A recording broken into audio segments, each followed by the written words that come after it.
So on this little adventure, we're off out camping at Conic Hill, which overlooks Loch Lomond.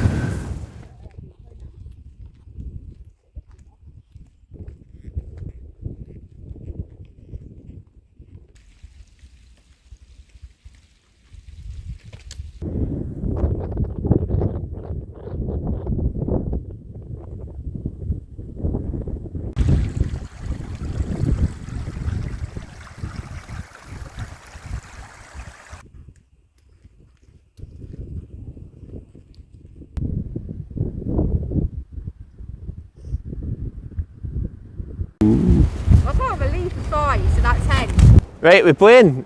So here we are at Conic Hill. As you can see in the background, we have the bonny banks of Loch Lomond. It's only a short drive from Glasgow. You're talking, what, 30 minutes? And it's about a 50-minute drive, maybe even 45-minute drive from my own little home. Down there you have the small town of Balmaha. A little fun fact about Balmaha is that's where I spent most of my holidays back when I was a little child. There's plenty of campsites down there. Balmaha is more so known for the West Highland Way. So you've got the Millerrocky and Salockie, I believe it's called, campsites. And over the distance you've got Ben Lomond, that little bad boy I was up the other week, and it was an absolute mission. You've also got the small town of Drymen. But I'm off out with my friend Cassandra this evening, the camera woman, because it's so windy. The tripod won't withstand that. But it's a cracking little spot and it's the first time I've been here. As you can see, banging weather for it this evening. We're going for a sunset. That's not a sunrise, that is a sunset. We're actually going for a sunset this evening as well. You've got all these little islands, and on one of those little islands in Conic, we have little mini kangaroos. That's right, wallabies. We have wallabies in Scotland. Which island that is, I'm not entirely sure, and it's going to be difficult to point it out when the camera's over there, but we have wallabies on one of those islands. But thanks for tuning in, guys. I've got to say, this black ice sleeping bag is nice and compact. Definitely aiming for a warm sleep tonight. I'll be getting a little upgrade in this toy soon.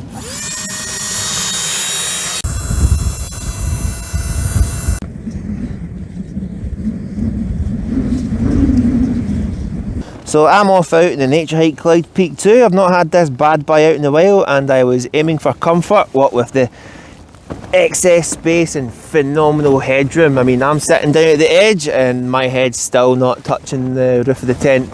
So you've got even greater headroom in the centre. It's got a fantastic vestibule on either end, plenty of space, ideal for two people. It's got a large pocket here, everything's in there. A cushy little lantern hanging point. Now, again, the wind speeds I think are about 25 miles per hour. We will find that out in a second. Now, I know the Cloud Peak's got a similar design to the Hilleberg Solo, but I've seen on a lot of the camping groups where people are saying, oh, you want a tent like the Cloud Peak out in strong winds. No, I would not take the Cloud Peak out in winds above 40-50 miles per hour. They don't have the poles, they don't have the stitching, they're just not well made like the Hilleberg Solo. I've heard of a few people taking this out in 60 miles per hour winds and the poles snapping. Don't just think that because this has a similar design to the Hilleberg Solo that it can do what the Hilleberg Solo can do. Not the case. Ideal up to wind speeds about 40-50 miles per hour. So tonight's sleeping system, I've got with me an inner liner. That will really only add an extra Celsius, but a Celsius is better than nothing. Also protects the sleeping bag. I've got my Black Ice Goose down bag. Comfort -4, limit -10. Again, temperatures I get down to -2 tonight. And my Exped down mat 5M. And of course my flannel pillow and Trichology pillow. But look at the space in here, it's just ideal for two people, and if you're one person that likes plenty of room associated with the tent, this tent is associated with plenty of room. Don't really know what else to say, but it's been a while and I'm looking forward to tonight's sleep.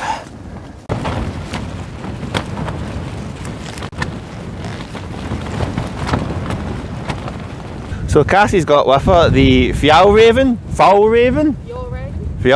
we're not entirely sure how it's pronounced, but Fjallraven, is that the Swedish way? Yeah, Fjallraven. Fjallraven Abisko 1. That's a classic little tunnel tent. You've got the arch pole in the middle and you've got the two straight poles on either end. It's got a great vestibule. I'm really digging that vestibule. The MSR1 Elixir has competition. Cassie's had this out in heavy torrential rain. It's did the job.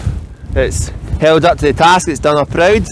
And this is probably the strongest wind she's took out on. Now I reckon the wind speed's about 20-25 miles per hour. We'll soon find out, as thankfully Cassie's brought a little anemometer with her. Now Cassie's sleeping system. Cassie's coming up all the way from Milton Keynes. She's doing the West Highland Way in March. She's like, I'm coming up to Scotland, I'm going to expect some exceptionally cold weather, and then global warming delivered an exceptionally warm winter. So she's got with her the Mountain Equipment Helium 800, which has a comfort rating of -4, a limit of -11, and their own rating under their own lab settings as -13. And she's also got the OEX furnace with her, which, given its thickness, I reckon adds about an extra 3 or 4 Celsius. So she's all set for -14. Tonight we're expecting temperatures to get down to about -2. And she's also got the Thermarest X-Therm with her. Now Gaz has been going about spreading lies and myths that's got an R value of 7.2, but after speaking to Cassie and looking online, it's actually got an R value of 6.9, so I've got a funny feeling the old R value was 7.2, but the new ASTM rating is 6.9. But again, it's still alpine conditions, that'll more than do the job. And she's also got an OEX pillow with her as well. But as you can see, it's a cosy little one-man tent. On either end of the tent, you can also open up using the little zips. And then for additional ventilation, you can just pull this down. Now you can't fully open it, it's primarily mesh. But it's a nice little tent, but it's a vestibule that's doing it for me. It's a vestibule that's doing it for me. We've got a lamp and hang point. Oh, we've got a clothesline. We've got a little mini clothesline as well. It goes all the way through the inner, and you've got about 6 or 7 different pockets as well. 6 or 7 different pockets. Hopefully this is picking you up. It should pick you up even though it's windy. But it goes all through the inner, and it's got 6 or 7 pockets as well. Jackpot. Thank you very much.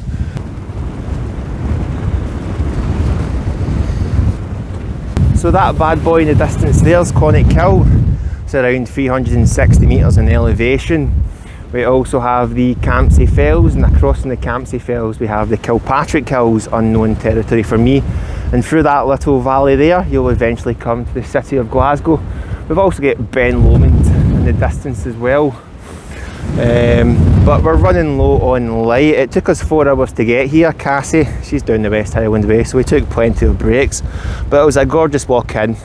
Left the car at 1 o'clock, and then arrived in the little camping spot at 5, which gave us about an hour's daylight to get pitched up and whatnot, some footage done. But even though I spent a lot of my childhood in Balmaha, and I've explored a bit of Loch Lomond, I've done a lot of wild camping in Loch Lomond in the West Highland Way, this is the first time that I've been up Conic Hill, so quite a new experience for me. But what we're going to do now is get a warm meal and then listen to some music. This spot is very popular with walkers even at night time. That one's not Conic Hill. I thought this one was Conic Hill, but it turns out that one's Conic Hill. Look who it is, the summit of Conic Hill. And check out the views once you reach the top. So again, in the distance you've got Ben Lomond. Over in that direction you would find the Trossachs. Spinning round, we're coming to the Campsie Fells, Kilpatrick Hills, and then Loch Lomond. And that there is a bit of an illusion, an optical illusion. It's giving off the impression that the hill furthest away is higher up than Conic Hill. That is not the case. The one we're on at this moment in time is higher up than that one. That was fun. Now back to the tent.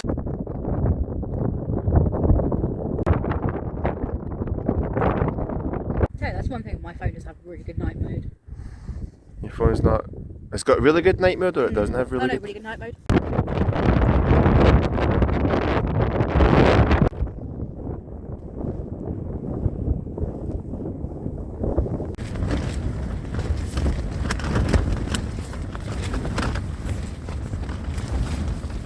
If you haven't already invested in them, I would heavily recommend the Nature Hike down boots. ideal for those people that have cold feet, and as you can see, small, compact and lightweight. And there's the end result. What I'm going to do now is heat up this hot water bottle so I can ensure that I have a nice and warm sleep.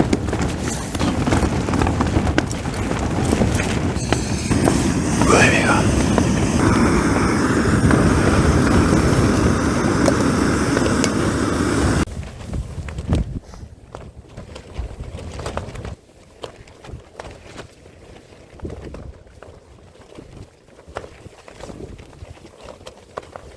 So it's about 8:30 in the evening and Cassie's away to bed. She's demanded that I get up at 6 o'clock in the morning and then head off this hill around 7 o'clock in the morning. We just sat and watched nightfall get darker. I mean, we pretty much missed the sunset. We were too busy getting set up, and then Cassie got something to eat. I headed up to Conic Hill. We just watched the dark skies get darker. We checked out the stars. We got a couple of shots on at night mode, so I'll be able to share them. And then we just hit the hay. So what I'm going to do now is listen to some music, as I normally do. I think this weekend it's going to be some System of a Down, some Korn Untouchables. It's a great album. And as some absolute legend pointed out, if I like Machias, I'll listen to some Monster Magnet. But the winds right now, I mean, they're picking up. I think if they get up to around 30 miles per hour, it's just constant gusts of 30 miles per hour, as you can see. And down at sea levels to get just around freezing, just below freezing. We're about 250 metres above sea level, and again further inland. So we're expecting it to get down to about -1 or -2. I think the mountain forecast, that's what Cassie was using, said that Conic Hill was to get down to -2. But it's been a cracking little evening so far, so I'm just now going to get in my bag, listen to some music, and then call it an early night. Sadly, no rainfall due tonight, just mental winds. So thanks again for watching, guys, hugely appreciated.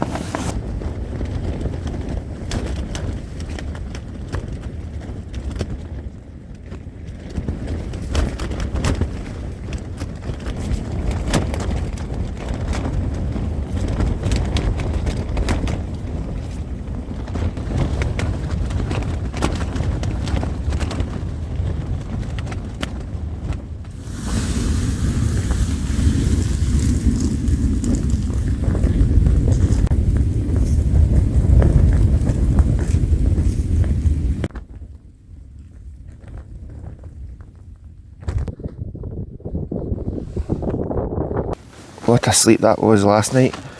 Got up about 5:30. No, I'm talking to the camera. So got up at 5:30 in the morning. What a sleep that was. The wind was smashing off the tent throughout the night. I don't think the wind died down to about 3 o'clock in the morning. But got myself a good 6 hours sleep. Woke up at 5:30. Just watching the sunset come up, watching the moon drop. Cassie had a warm sleep, didn't you, Cassie? Huh? Cassie had a warm sleep. Yeah. Cassie had a warm sleep. I had a fine sleep, lukewarm sleep. But we're now just packing up. I mean, I've got a 2.5 hour walk back to the car, but that's nothing on Cassie's 6 days to Fort William. But yeah, it wasn't a comfortable sleep. We're not on uneven ground. No, we're on uneven ground. But that sleeping bag by Black Ice did the job. I mean, that kept me nice and toasty enough. So what we're going to do now is just pack up, then head off the hill down to Balmaha, see if anywhere's open, which we are heavily doubting, and then going our separate ways.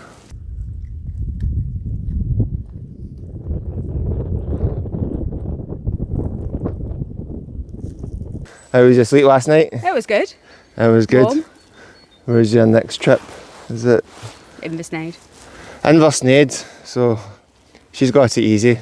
She's got Fort William, is it? Yeah. I've got it easy. I need to walk 2 hours to Drymen. But that's us. That's us signing out. So check out Cassie Travels on Instagram. Is it Cassie_Travels? Or is it Cassie Travels? I think it's Cassie Travels _ Cassie's Travels _ Cassie Travels _ What I'll do is I'll pop a link in the description box. But that's us saying right. So take care, y'all, and I'll see you in the next adventure.